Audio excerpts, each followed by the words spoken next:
ನಮಸ್ಕಾರ, ನಾನು ಶಂಕರ ಹೆಗಡೆ, ಜ್ಯೋತಿಷಿ. ನಮ್ಮಲ್ಲಿ ಸ್ವಪ್ನಶಾಸ್ತ್ರಕ್ಕೆ ಭಾಳ ಮಹತ್ವ ಇದೆ. ಅಗ್ನಿಪುರಾಣದಿಂದ ಸ್ಟಾರ್ಟಾಗಿ ಬೇಕಷ್ಟು ಉದಾಹರಣೆಗಳಿವೆ. ಕೆಲವೊಬ್ಬರಿಗೆ ಸ್ವಪ್ನದಲ್ಲೇ ಮುಂದಾಗುವ ಭವಿಷ್ಯಗಳೆಲ್ಲ ಗೊತ್ತಾಗ್ತವೆ. ಅದರಲ್ಲಿ ನಾನು ಕೂಡ ಒಬ್ಬ. ನನಗೆ ಅನೇಕ ಸಲ ಆಗಿದೆ. ನನ್ನ ವಿಚಾರ ಆಚೆ ಹೇಳಿ. ಈಗ ನಿಮಗೆ ಒಂದು ಭಾಳ ಜನ ಕೇಳಿದ್ದೀರ, ಸ್ವಪ್ನದಲ್ಲಿ ನಮಗೆ ಭವಿಷ್ಯ ಗೊತ್ತಾಗುವಂಥದ್ದು ಏನಾದರೂ ಒಂದು ಹೇಳಿಕೊಡಿ ಅಂತ. ಒಂದು ಸುಲಭದ ವಿಧಾನ ಹೇಳ್ತಿದ್ದೀನಿ, ಬಟ್ ತಿಳ್ಕೊಳ್ಳಿ. ನಿಮಗೆ ಪ್ರಾಪ್ತಿ ಇದ್ದರಷ್ಟೇ ಅದು ಸಿಗುತ್ತೆ. ನಿಮ್ಮ ಅದೃಷ್ಟದಲ್ಲಿ ಅದು ಬರ್ಕೊಂಡೇ ಇಲ್ಲ ಅಂತಂದರೆ ಯಾರೂ ಏನೂ ಮಾಡೋಕ್ಕಾಗಲ್ಲ. ಕನಸು ಕಂಡ್ರೂ ಮರ್ತೋಗಿರುತ್ತೆ, ಅಥವಾ ಅರ್ಧಮುರ್ಧ ನೆನಪಿರುತ್ತೆ. ಹೀಗೆಲ್ಲ ತುಂಬ ಆಗ್ತವೆ. ಅಥವಾ ಒಂದೇ ಸಲ ಎರಡೆರಡು ಕನಸೆಲ್ಲ ಬಿದ್ದುಬಿಡುತ್ತೆ. ಹೀಗೆಲ್ಲ ಆಗ್ತವೆ. ಈ ಲವಂಗ ಇದೆಯಲ್ಲ, ಇಂಗ್ಲೀಷಲ್ಲಿ ನಾವು ಕ್ಲೋವ್ ಅಂತ ಏನು ಕರಿತೀವಿ, ಅದನ್ನು ತಗೊಂಡು ಕುಟ್ಟಿ ಪುಡಿ ಮಾಡಬೇಕು. ನೀವು ಗುಂಡುಗಲ್ಲು ಹಾಕಿ ಪುಡಿ ಮಾಡ್ತೀರ, ಒಂದು 3-4 ತೊಗೊಳ್ಳಿ. ರುಬ್ಬಿ ಪುಡಿ ಮಾಡ್ತೀರ, ಮತ್ತು ಈಗೆಲ್ಲ ಇದೆಯಲ್ಲ ಏಲಕ್ಕಿ ಎಲ್ಲ ಕುಟ್ಟುದ ಸಾಮಗ್ರಿಗಳಲ್ಲಿವೆ, ಅದನ್ನು ತಗೊಂಡು ಕುಟ್ಟಿ ಪುಡಿ ಮಾಡಿಕೊಡ್ಬೇಕು. ಶುದ್ಧವಾಗಿ ಬೆಳಗ್ಗೆ ಸ್ನಾನ ಎಲ್ಲ ಮಾಡಿಕೊಂಡು ಅದನ್ನು ಕುಟ್ಟಿ ಪುಡಿ ಮಾಡಿಕೊಂಡು ಒಂದು ಬಿಳಿ ಪೇಪರ್ ತೊಗೊಳ್ಬೇಕು. ಅದೆಲ್ಲ ಪೌಡ್ರನ್ನು ಹಾಕಿಬಿಟ್ಟು ಮಡಚಬೇಕು. ಮೊದಲು ಶ್ರೀಮನ್ ಮಹಾಗಣಪತಿಯನ್ನು ನೆನೆಸ್ಕೊಳ್ಬೇಕು. ವಕ್ರತುಂಡ ಮಹಾಕಾಯ ಕೋಟಿ ಸೂರ್ಯ ಸಮಪ್ರಭ ನಿರ್ವಿಘ್ನಂ ಕುರ್ಮೇ ದೇವ ಸರ್ವಕಾರ್ಯೇಷು ಸರ್ವದ. ಯಾವುದಾದ್ರೂ ಹೇಳ್ಕೊಳ್ಳಿ, ಗಮ್ ಗಣಪತಿ ನಮ ಏನಾದರೂ ಹೇಳ್ಕೊಳ್ಳಿ.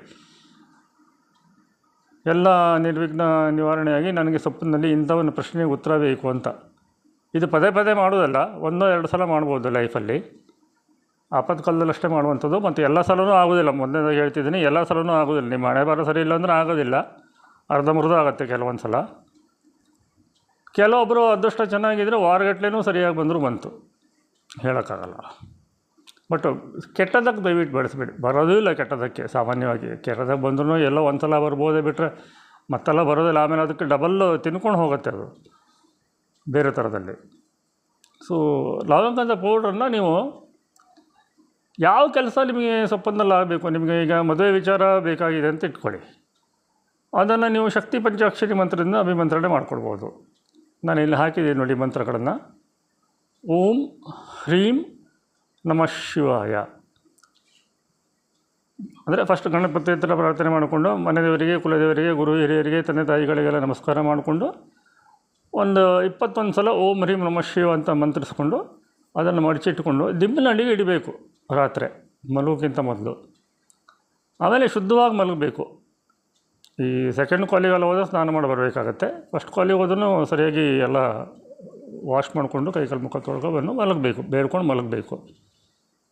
ಆಗ ನಿಮ್ಮ ಮನಸ್ಸಲ್ಲಿ ಈ ಮದುವೆ ಆಗುತ್ತಾ, ಆ ಮದುವೆ ಆಗುತ್ತಾ, ಏನಾದರೂ ಗೊಂದಲ ಇದ್ದರೆ, ಅಥವಾ ಈ ವರ್ಷ ಆಗುತ್ತಾ, ಮುಂದಿನ ವರ್ಷ ಆಗುತ್ತಾ, ಈ ಥರ ಇದ್ದರೆ ಕನ್ಸಲ್ಲಿ ಬರುತ್ತೆ.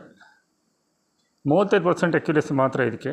ಮೊದಲೇ ಹೇಳ್ತಿದ್ದೀನಿ, ಆಮೇಲೆ ನಂಗೆ ಬೈಬೇಡಿ ನಾ ಮಾಡಿದೆ ಏನೂ ಆಗಲಿಲ್ಲ ಅಂತ. ನಿಮಗೆ ಕರೆಕ್ಟಾಗಿ ಕನಸು ಬಂತು, ಸರಿ ಆಯಿತು ಅಂತಂದರೆ ಮಾರನೇ ದಿವಸ ಬೆಳಿಗ್ಗೆ ಎದ್ದು ಆ ಬಿಳಿ ಕಾಗದ ಸಮೇತ ಅದನ್ನು ಸುಟ್ಟು ಬಿಡಬೇಕು.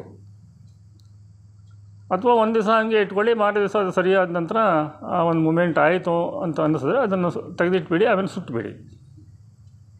ಹಾಗೆಯೇ ಬೇರೆ ಬೇರೆ ಮಂತ್ರಗಳಿವೆ. ಭೂ ವ್ಯವಹಾರಕ್ಕೆ ನಿಮಗೆ ತೊಂದರೆ ಆಗ್ತಾಯಿದೆ, ಅಥವಾ ಯಾವುದೋ ಒಂದು ಶುಭ ಕಾರ್ಯ ಮನೆ ಕಟ್ಟಲಿಕ್ಕೆ ತೊಂದರೆ ಆಗ್ತಿದೆ ಅಂತಂದರೆ ಗಣೇಶನ ಮೂಲ ಮಂತ್ರ ಹೇಳ್ಕೊಳ್ಳಿ.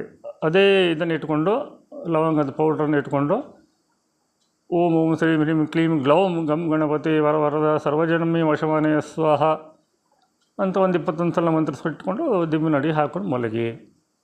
ಹಣಕಾಸಿನ ತೊಂದರೆ ಆಗ್ತಾಯಿದೆ, ದಯವಿಟ್ಟು ಗ್ಯಾಮ್ಲಿಂಗಿಗೆ ಬಳಸಬೇಡಿ. ಕನಸಲ್ಲಿ ಈಗ 2-3 ಜಾಬ್ ಆಪ್ಷನ್ಸ್ ಇದೆ, ಎಲ್ಲೋದ್ರೂ ಸರಿ ಇರುತ್ತೆ. ಈಗ ತುಂಬ ಲೇ ಆಫ್ಸ್ ಆಗ್ತಾ ಇರೋದನ್ನು ಎಲ್ಲೋದ್ರೂ ಸರಿ ಹೋಗುತ್ತೆ. ಆ ಥರ ಇದ್ದರೆ ನೀವು ಕುಬೇರನ ಮಂತ್ರ ಹಾಕ್ಕೊಳ್ಬೇಕು. ಓಂ ಹ್ರೀಂ ಶ್ರೀಂ ಕ್ರೀಂ ಶ್ರೀಂ ಕುಬೇರಾಯ ನಮಃ ಈ ಮಂತ್ರ ಹಾಕ್ಕೊಂಡು ತಲೆ ಅಡಿಗೆ ಇಟ್ಕೊಂಡು ಮಲ್ಕೊಂಡ್ರೆ ನಿಮಗೆ ಈ ಥರ ಜಾಬು ಅಥವಾ ಈ ಥರ ಒಂದು ಬಿಸ್ನೆಸ್ ಮಾಡಿದ್ರೆ ಅನುಕೂಲ ಆಗುತ್ತೆ. ನಿಮ್ಮ ತಲೆಯಲ್ಲಿ ಇರುತ್ತಲ್ಲ ಅದರಲ್ಲಿ ಇದು ಒಳ್ಳೆಯದು ಅಂತ ಬರುತ್ತೆ. 35% ಅಕ್ಯುರೇಸಿ ಮಾತ್ರ. ನಿಮ್ಮ ಮನೆ ದೇವರು, ನಿಮ್ಮ ಹಣೆ ಬರಹ, ನಿಮ್ಮ ಕುಲದೇವರು ಇದ್ರ ಮೇಲೆ ಡಿಪೆಂಡ್ ಆಗುತ್ತೆ. ಇನ್ನು ವಿದ್ಯಾಭ್ಯಾಸ ಅಂತ ಅಂದ್ಕೊಳ್ಳಿ. ಅದಕ್ಕೆ ವಿದ್ಯಾಭ್ಯಾಸಕ್ಕೆ ಬುಧ ಅಲ್ವಾ ಮುಖ್ಯವಾಗಿ. ಸೊ ವಿಷ್ಣುವಿನ ಮಂತ್ರ ಹಾಕಬೇಕು. ಓಂ ನಮೋ ಭಗವತೆ ವಾಸುದೇವಾಯ ಅಥವಾ ಓಂ ನಮೋ ನಾರಾಯಣಾಯ, ಈ ಥರದ ಮಂತ್ರಗಳನ್ನು 21 ಸಲ ಹಾಕಿ ತಲೆಗಡೆ ಇಟ್ಕೊಂಡು ಮಾಡ್ಕೊಂಡ್ರೆ ನಾನು ಸೈನ್ಸ್ಗೆ ಹೋಗ್ಬೇಕಾ, ಆರ್ಟ್ಸಿಗೆ ಹೋಗ್ಬೇಕಾ, ಕಾಮರ್ಸಿಗೆ ಹೋಗ್ಬೇಕಾ, ಅಥವಾ PG ಯಾವುದ್ರಲ್ಲಿ ಮಾಡಬೇಕು, ಯಾವ ಸಬ್ಜೆಕ್ಟಲ್ಲಿ ಮಾಡಬೇಕು, ನಿಮ್ಮ ತಲೆಯಲ್ಲಿ 2-3 ಇದ್ದರೆ ಈ ಥರ ಫೀಲ್ಡಿಗೆ ಹೋಗು ಅಂತ ಕನ್ಸಲ್ಲಿ ಬರುತ್ತೆ. ಇಷ್ಟನ್ನೇ ಹೇಳ್ತೀನಿ. ಟ್ರೈ ಮಾಡಿ ನೋಡಿ, ಫೀಡ್ಬ್ಯಾಕ್ ಕೊಡಿ. ಆಮೇಲೆ ಇದ್ರ ಮುಂದಿನ ಸ್ಟೆಪ್ಸನ್ನು ಹೇಳ್ತೀನಿ. ಮುಂದಿನ ವಿಡಿಯೋದಲ್ಲಿ ಮತ್ತೆ ಭೇಟಿ ಆಗೋಣ. ನಮಸ್ಕಾರ.